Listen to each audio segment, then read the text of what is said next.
Donald Trump made it clear Ukraine is no longer America's burden.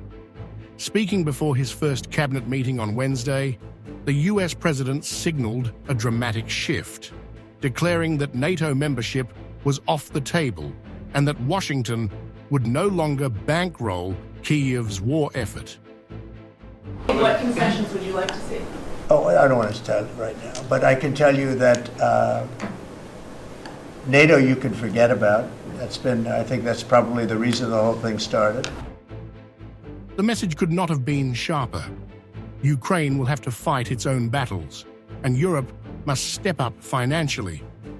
Trump, long critical of US aid to Kyiv, insisted any peace deal would require Russian concessions, but emphasized that Ukraine should lose as little territory as possible. But if Mr. Mr. President, Putin gets to just to keep bring the land that was claimed by force, if the Russians get to keep the territory that they claim by force, doesn't that send a dangerous message, let's say, to China? Oh, okay. You try and take it away, right? We're gonna do the best we can. We're gonna do the best we can to make the best deal we can for both sides, but for Ukraine, we're gonna try very hard to make a good deal so that they can get as much back as possible. But Trump's vision for Ukraine's future comes at a cost, one Kyiv must now shoulder. The US president confirmed that Zelensky was expected in Washington to finalize a framework agreement granting the US a stake in Ukraine's vast mineral wealth. However, security guarantees were off the table. Mr. President, Ukraine, can you talk a little bit about what type of security guarantees you're willing to make? Well, I'm not going to make security guarantees beyond very much. We're going to have Europe do that because it's we're talking about Europe as their next door neighbor. But we're going to make sure everything goes well. And as you know, we'll be we'll be really partnering with Ukraine in terms of rare earth. We very much need rare earth. They have great rare earth. We'll be working with Secretary Burgum and with Chris. You'll be working on that together.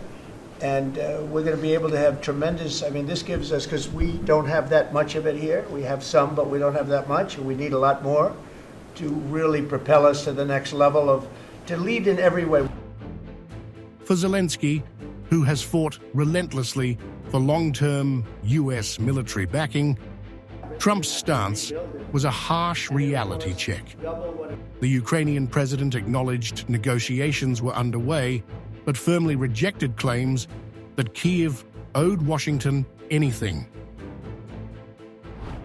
The main thing for me was that we were not in debt.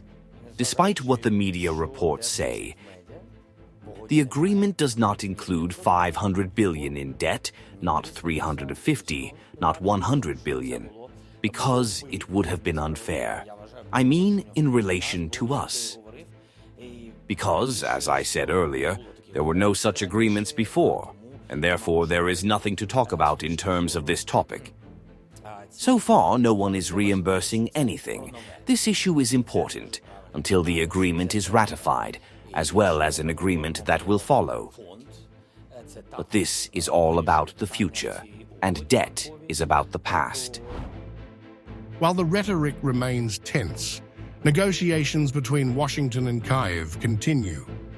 The Rare Minerals Agreement is still in its framework stage, with Zelensky stressing that Ukraine retains ownership of its resources.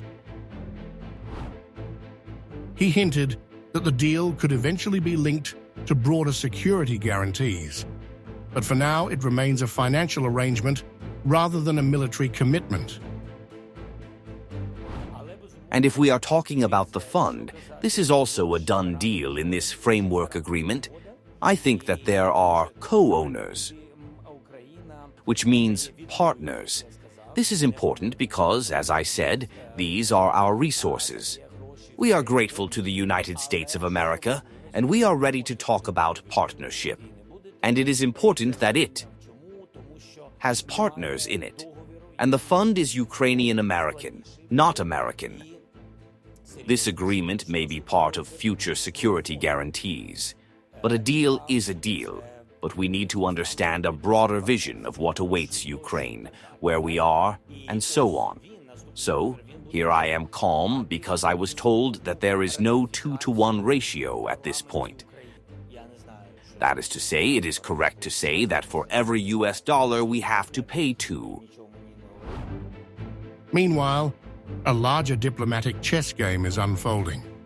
US and Russian officials held talks last week in Riyadh, and another meeting is scheduled for February 27th in Istanbul to discuss bilateral relations and possible steps toward resolving the war. Russian Foreign Minister Sergei Lavrov confirmed the upcoming discussions, underscoring ongoing diplomatic maneuvers between Moscow and Washington. We announced that our diplomats, top-ranking diplomats and experts, are going to meet and take a look at the systemic problems that accumulated as a result of the previous administration's illegitimate activities. And of course, we responded to that in kind, creating uncomfortable conditions for the functioning of America's embassy in Moscow. I think the meeting is taking place tomorrow in Istanbul, and after that meeting, we will realize how quickly and efficiently we're going to move forward. Zelensky is set to visit Washington on Friday, possibly to finalize the minerals deal, an arrangement Trump has framed as America's overdue repayment. But as Ukraine fights for its survival, one thing is certain. The US is no longer handing out blank checks, and Kyiv's future now hinges on a different kind of transaction.